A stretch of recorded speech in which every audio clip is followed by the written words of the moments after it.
안녕하세요. 류바이블의 류경호 목사입니다. 오늘은 세계올림픽으로 36장에서 40장까지 이제 마무리하도록 하겠습니다. 야곱의 베델 프로젝트가 진행되어 이제 엘 베델의 이제 크라이막스를 지나게 됩니다. 오늘은 요셉이 등장해서 이 이야기를 끌고 가게 되는데요. 꿈의 사람 요셉, 하나님의 꿈 프로젝트가 또 진행이 되는 거죠. 그를 통해서 이스라엘을 애굽으로 인도하시는 이제 하나님을 만나볼 수 있게 됩니다. 아브라함, 이삭, 야곱, 그리고 이제 요셉으로 이어지는 하나님의 사람들의 이야기. 여기에서 공통적으로 나타내는 또 그 특징 중에 한 가지는 바로 하나님의 임재, 하나님의 동행이 무엇이냐라고 하는 거예요. 여러분들이 아브라함으로부터 시작해서 요셉까지 이야기들을 쭉 성경 이야기들을 보시면서 하나님과 동행한다는 게 뭐지? 하나님이 나와 함께 하신다는 게 뭐지?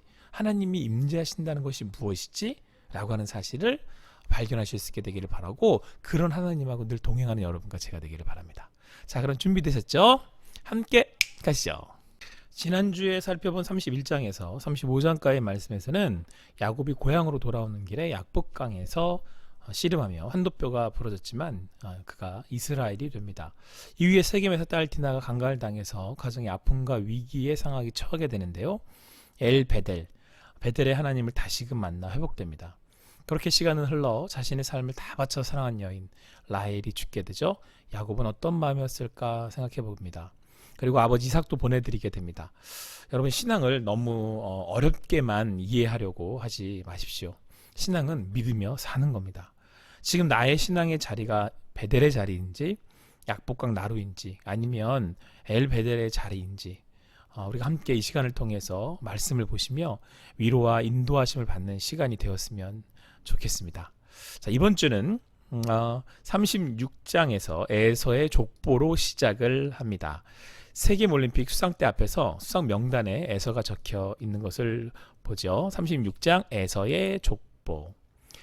야곱이 이스라엘이 되면서 두 형제는 전부 다 가까워졌을 것으로 보입니다. 하지만 야곱과 에서의 소유가 많아져 결국 가나안에서도 함께할 수 없게 되어 에서가 야곱을 떠나게 됩니다.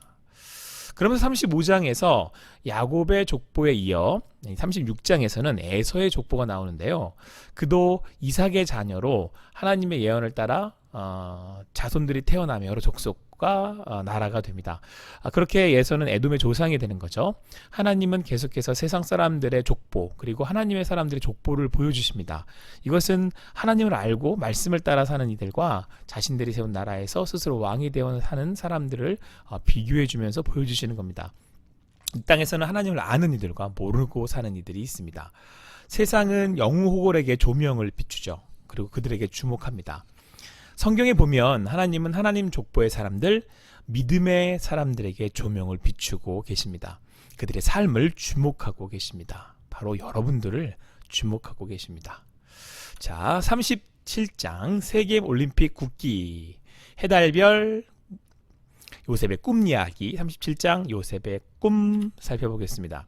이어지는 37장에서는 에서의 꿈 이야기가 시작됩니다. 라헬을 사랑했던 야곱, 라헬이 죽고 그는 요셉에게만 채색 옷을 입히는 등 더욱 요셉과 베냐민을 편애합니다. 여기다 얄밉게도 요셉은 형들의 잘못을 야곱에게 일러 바치게 되는데요. 그로 인해서 아버지 야곱에게 상처가 많던 형들은 요셉을 더욱 미워하게 됩니다. 이렇게 야곱과 라헬을, 그리고 레아, 그의 아들들과 더불어 요셉의 이야기가 진행됩니다. 성경은 야곱의 12명의 아들들에게서 시작되어 애굽을 무대로 이스라엘 백성을 등장시키고 있습니다. 이때 이 문을 열게 하는 열쇠가 바로 요셉입니다. 그런데 여러분, 시작이 야곱의 가정의 아픔을 배경으로 진행되고 있다는 것은 에덴과 더불어 이후에 인류 최초의 살인이 가족 간에, 그러니까 형제 간에 이루어졌다는 것을 우리 기억하게 합니다. 우리네 신앙의 가장 큰 무대는 어디일까요? 세상이겠습니까? 아니요, 가정입니다. 하나님은 각 가정의 회복됨으로 에덴의 평안이 이루어지기를 원하고 계십니다. 신앙이란 각 나라와 족속을 이루는 하나님 나라 회복과 구원이면서 동시에 우리네 삶의 자리가 무대임을 보여주고 있습니다. 온 세계와 우주를 구원하시는 하나님을 만나고 그분의 사랑으로 내 가슴이 뜨거워지고 가득하게 됐을 때 내 눈으로 바라보게 되는 곳은 가정, 그리고 이웃입니다. 37장 어느덧 요셉이 이제 꿈을 꾸는 이제 그런 사건이 진행이 됩니다. 곡식당을 묵고 있는데 형들의 단이 자신의 단에게 절을 한다고 하는 거예요. 해와 달과 별 11개가 자신에게 절을 한다고 말을 하는 겁니다. 그런 꿈을 꿨다고 와서는 헐레벌떡 달려와서 형들 아버지 제가 이런 꿈을 꿨어요 이러면서 자랑 아닌 자랑을 했던 거죠. 그렇지 않아도 미워 죽겠는데 자신들이 요셉에게 절을 한다고 생각을 해보니까 형들이 이제 더 화가 나는 겁니다. 이 일로 요셉을 더욱 시기하고 미워하게 되죠. 렘블란트의 1630년대 작품인데요. 자신의 꿈을 이야기하는 요셉이라고 하는 작품입니다. 저는 개인적으로 여러 그 작가들 중에서 렘블란트의 이 화풍이 저는 개인적으로 마음에 들어서 계속해서 그림들을 이렇게 보여드리고 있는데요. 그림을 보시면 야곱의 이 불편해하는 표정 보이시죠? 뭔가 좀 이렇게 좀 어려워하는 표정. 그리고 침대 위에 어머니는 아마도 라헬이 죽었으므로 레아가 아닐까. 레아도 뭐 밝아 보이지 않습니다. 그렇죠? 그리고 거기다 형들의 이 그 시기 어린 모습들, 심지어 이 개마저도 이 요셉의 꿈 이야기에 등을 돌리고 있는 그런 모습입니다. 자, 그러나 야곱의 그 요셉의 꿈 이야기를 듣고는 야곱은 그것을 이제 마음에 담아두었다라고 성경은 말씀하고 있습니다. 결국 형들은 야곱이 심부름으로 찾아온 요셉을 죽이려고 구덩이에 요셉을 던져넣게 됩니다. 하지만 차마 그리하지 못하고 지나던 이스마엘 사람들에게 팔아 애굽의 친위대장 보디발의 집에서 노예로 이제 살게 됩니다. 하나님의 꿈, 하나님의 나라의 비전은요, 아이러니하게도 이렇게 진행되어집니다. 이번 주 제가 했던 설교가 지난주 제가 주일날 했던 설교가 신명기 11장에 나오는 이른 비 늦은 비에 대한 설교였는데요. 내가 보기에 이루고 또 내가 보기에 늦는 것이지 하나님의 땅은 항상 옳습니다. 그것이 우리가 믿음으로 감사하며 기다려야 할 이유겠죠. 자, 38장 이어지는 38장은 유다의 약속입니다. 자, 그런데 여러분 보시면 알겠지만 38장의 이제 그림이 올림픽 응원단이 여러 도구를 들고 이제 응원하는 그런 모습이잖아요. 도장, 막대기 끈을 들고 유다가 다말에게 약속하며 준 선물들입니다. 물건들인데 증표로 38장 유다의 약속입니다. 그런데요, 여러분 유다의 약속이라고 하니까 뭔가 좀 이제 그 이야기의 흐름이 갑자기 끊기는 것 같지 않습니까? 야곱의 아들들 중에 르시레유 이스, 그러니까 로브를 시작으로 해서 유다는 넷째인데요. 그렇게 6명을 이제 레아가 낳게 되죠. 그 중에 넷째가 유다인데 유다의 이야기가 갑자기 등장한다는 그런 말씀입니다. 그런데 이어지는 39장의 말씀이 요셉의 이야기인 것으로 보아 이 38장의 유다의 이야기는 전체적인 이 흐름에 맞지를 않아요. 자, 여기서 우리는 오늘의 Q&A를 한번 살펴보고자 합니다. 자, 요셉의 이야기 가운데 유다의 이야기가 등장하는 이유는 무엇인가요? 유다의 세 아들 중 첫째 며느리가 된 다말. 그런데 첫째와 둘째가 죽게 되자 셋째 아들과 당시 정통대로 계대 결혼을 시켜야 했습니다. 그런데 그 셋째가 어리다는 이유로 다말과 결혼시키지 않고 유다는 다말을 피하게 됩니다. 여러분, 여기서 우리가 계대 결혼에 대해서 조금 알아보고 갔으면 합니다. 당시 풍습이면서 또 율법으로도 명시된 계대 결혼을 이해하는 것이 이제 이 전체적인 이야기를 이야기하는데 중요한 도움이 됩니다.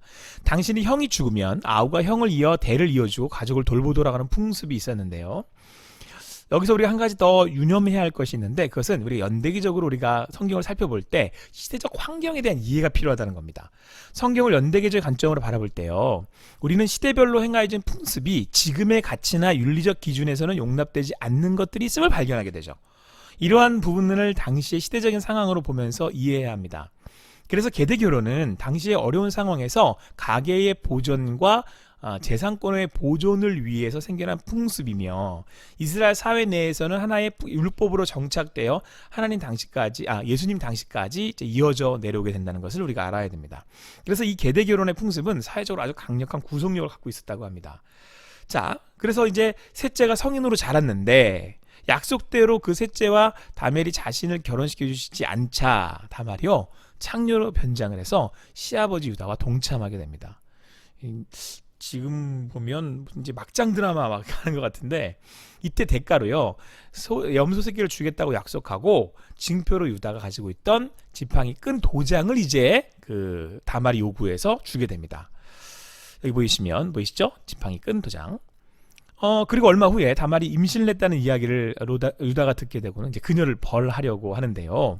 이때 그 유다를 만나게 된 다말이요, 글쎄 지팡이가 끈 거 도장을 내어놓는 겁니다. 이것을 보고 유다는 이제 그 어떤 일이 있었는지 알게 된 거죠. 그래서 그 유다는 다말을 인정하게 되고, 그렇게 태어난 쌍둥이가 베레스와 세라예요. 당시에도 여러분 근친상간은 규제되어 있었죠. 그래서 좀 이상한 얘기 같습니다. 이게 다말은 하나님의 언약을 알았고 계대교훈을 통해서 대를 지켜나가고자 했음을 여기서 우리는 알 수가 있습니다.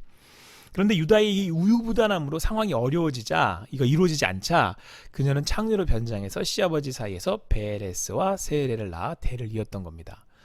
자, 여기서 우리는 다말의 신앙을 우리가 살펴볼 수 있죠. 특별히 저는 이 지팡이와 도장 끈이 의미하는 바가 있다고 생각을 합니다. 먼저 지팡이는요, 나를 도우시는 분이 하나님이십니다 라고 하는 의미인 거죠. 그리고 도장은 언약을 지키시는 분, 언약을 이루시는 분이 하나님이십니다 라고 하는 것이죠. 그리고 끈은 나의 생명을 주관하시는 분이 또한 하나님이십니다 라고 하는 사실을 고백하고 있다고 저는 해석을 합니다.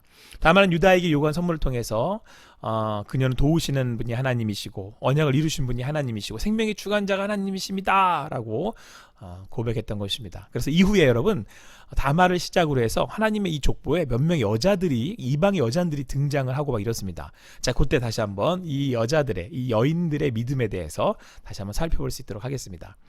자, 앞서 질문한 대로 왜 이런 막장 드라마가, 더군다나 요셉의 이야기가 진행되는 가운데 들어갔느냐 라고 했었을 때, 여기서 우리가 한번 연대기 책 들어갑니다. 마태복음 1장 1절에서 3절 말씀을 살펴보면 다음과 같습니다. 아브라함과 다윗의 자손 예수 그리스도의 계보라. 아브라함이 이삭을 낳고 이삭은 야곱을 낳고 야곱은 유다와 그의 형제들을 낳고 유다는 다말에게서 베레스와 세라를 낳고 베레스는 헤스론을 낳고 헤스론은 암을 낳고. 자, 여러분 보이시죠? 앞서 유다와 다말 사이에서 누가 태어나죠? 베레스와 세레를 낳고. 자, 이렇게 해서 낳고 하다가 다윗이 태어나고 솔로몬이 태어나고 쭉 내려와서 바벨론으로 포로 생활 낳고 그리고 야곱이 등장을 해요. 그러면서 16절 야곱은 마리아의 남편 요셉을 낳았으니 마리아에게서도 그리스도라 칭하는 예수가 나시니라. 그러니까 예수님이 유다의 족보에서 태어나게 된 거죠. 보시면 2절에서 유다와 그의 형제들이라고 말씀하고 있습니다. 유다는 장자가 아니에요. 여러분들 아시다시피 르우벤이 장자입니다. 유다는 넷째예요. 이는 구약을 통해서 오실 예수님을 정확하게 보여주고 있다는 사실을 우리가 확인해 볼 수 있죠. 정확하게 예언하셨다는 것을. 그리고 요셉이 애굽으로 향하게 되면서 이스라엘의 백성의 번성과 이제 그들이 가게 될 가나안의 땅을 향해 나아갔다면 성경은요, 동시에 유다에게서 예수님이 태어나실 것을 말씀하고 있습니다. 다말은 이 언약을 이루어 나갔던 것이죠. 그 말씀을 믿고. 여기서 여러분 기억하셔야 할 것이 있습니다. 그것은 무엇이냐면 아브라함과 다윗의 자손 예수 그리스도의 계보라 라고 했을 때 제가 왜 그렇게 족보를 중요하게 생각하셨는지를 다시 한번 여러분들이 확인하셔야 돼요. 여러분, 그리고 아브라함과 또 이렇게 하면 생각나는 게 있죠. 뭐예요? 큰 민족, 복의 근원, 가나안 땅이라고 하는 것이죠. 바로 이 시작이 아브라함과 이어져 다윗과 예수 그리스도에 이르게 되는, 바로 아브라함과 이삭과 야곱으로 시작되는 하나님의 언약이었고, 그것이 지금 어떻게 언약되어서 예언되어서 이루어져 가고 있는지를 우리가 지금 살펴보고 있는 것입니다. 자, 여러분 여기까지 잠깐 쉬었다가 가도록 하겠습니다. Sway named Troy used to live in Detroit. Big dope dealing money, he was getting some coins. Wasn't shootouts with the law, but he lived in a palace. Bought me Alexander McQueen, he was keeping me stylish. Now that's real, real, real. Gun in my purse, bitch, I came dressed to kill. Who wanna go first? I had them pushing daffodils. I'm high as hell, I only took a half a pill. I'm on some dumb shit. By the way, what he say? He can tell I ain't missing no meals. Come through and fuck him in my order. 자, 다시 요셉의 이야기가 39장에서부터 진행이 됩니다. 그림을 보시면 두 번째 종목 투포환 보이시죠? 그런데 다리에 투포환이 제수처럼 묶여 있네요. 요셉이 애굽에 팔려와 보디발의 아내에게 누명을 쓰고 감옥에 갇히게 됩니다. 39장 감옥에 갇힌 요셉. 요셉은 형들에게 팔려 애굽 장군 보디발의 집에 노예가 되었지만 하나님이 그를 형통하게 하셔서 보디발 집의 모든 것을 맡아보게 됩니다. 그러던 어느 날 요셉에게 반한 보디발의 아내가 요셉을 유혹하게 됩니다. 요셉 어디 있니? 요셉 나하고 놀자. 자, 그러나 요셉은 자신의 옷까지 버려두고 그녀에게서 도망하게 됩니다. 그리고 그녀의 거짓말로 누명을 쓰고 결국은 감옥에 갇히게 되죠. 1655년 렘블란트의 그 작품인데요. 요셉을 유혹하는 그 보디발의 아내, 그리고 보디발의 아내의 요구를 뿌리치고 도망한 요셉에게 이제 누명을 씌우고 있습니다. 당시 노예 신분으로 볼 때 요셉은 사형을 당해도 당연한 상황이었습니다. 그러나 감옥에 갇힌 것으로 보아 물증이 없어서 그렇지 아마도 보디발은 이미 요셉의 됨됨이를 알고 있었고 이 일이 어떻게 돌아가는 것인지 알지 않았을까 생각해 봅니다. 여기서 의미심장한 것은 이제 이후에 감옥에 갇히게 된 요셉이요, 이제 감옥에서 생활을 하게 되는데 간수장마저 요셉을 믿고 모든 일을 맡겼는데 얼마나 성실하게 해냈는지 돌아보지도 않았다라고 성경은 말씀하고 있습니다. 그는 단지 사람 앞에서 사는 그런 사람이 아니었습니다. 상황과는 관계없이 하나님의 인도하심을 믿고 주인 되심을 고백하며 신실하게 살았죠.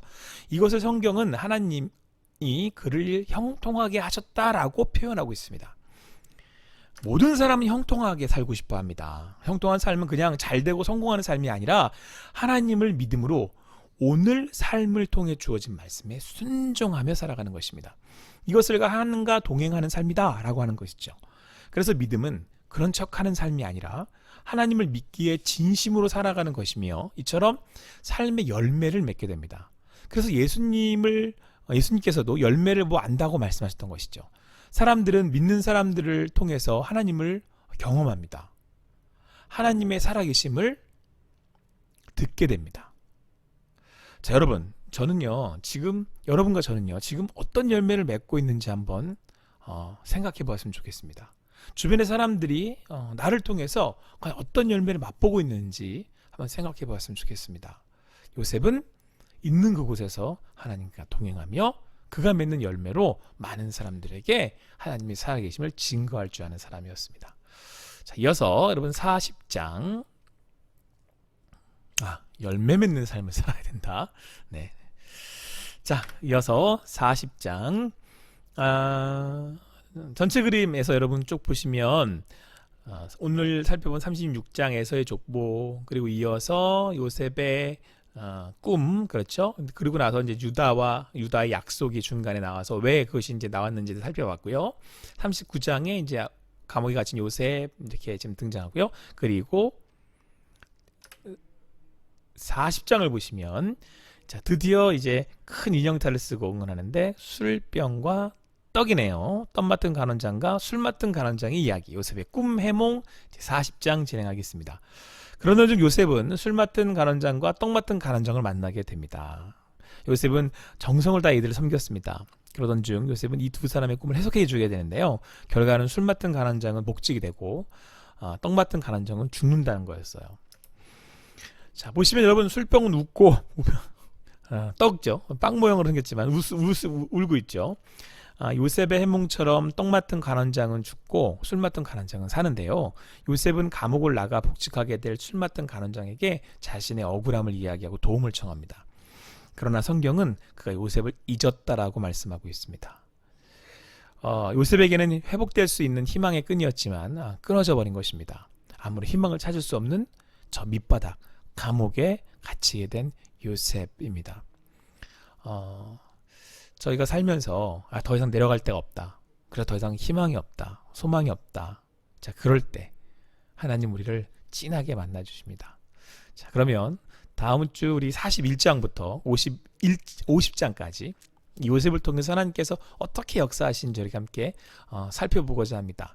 그리고 야곱의 베델 프로젝트에 의해서 이제 드디어 요셉의 이제 꿈의 프로젝트, 하나님의 꿈의 프로젝트가 이제 진행이 되는데, 하나님께서 어떻게 그 요셉이라는 사람을 통해서 하나님의 언약들을 우리에게 보여주시고 이루어 가시는지 우리가 살펴보도록 하겠습니다. 드디어 여러분 41장에서 50장까지 이제 우리가 살펴보게 되는데, 창세기가 끝이 납니다. 와우. 여기까지 우리가 달려왔으니까 앞으로도 열심히 달려가서 잘 마쳤으면 좋겠습니다. 자, 오늘은 여기까지입니다. 성경에서 현통한 사람 하면 가장 먼저 이야기하는 것이 바로 요셉입니다. 그러나 하나님은 그가 애굽의 총리 대신이 되었을 때가 아닌 감옥에서의 삶을 형통한 삶이라고 언급해서 자주 반복해서 언급을 하십니다. 내가 어디에 있는 것이 형통한 삶의 기준이 아니라 하나님과 함께 동행하는 그것이 형통한 삶이 되는 것이죠. 주님의 말씀으로 늘 동행하시는 여러분과 제가 되기를 소망합니다. 그럼 다음 주에 41장에서부터 애굽 동물원이라고 하는 컨셉으로 그래서 50장까지 함께 살펴볼 텐데요. 이 동물원 사파리가 또 아주 재미있을 거라고 제가 기대가 됩니다. 그리고 여러분, 제가 41장에서 이제 50장까지 창세기가 끝내고 나면 창세기 퀴즈 대회를 하려고 합니다.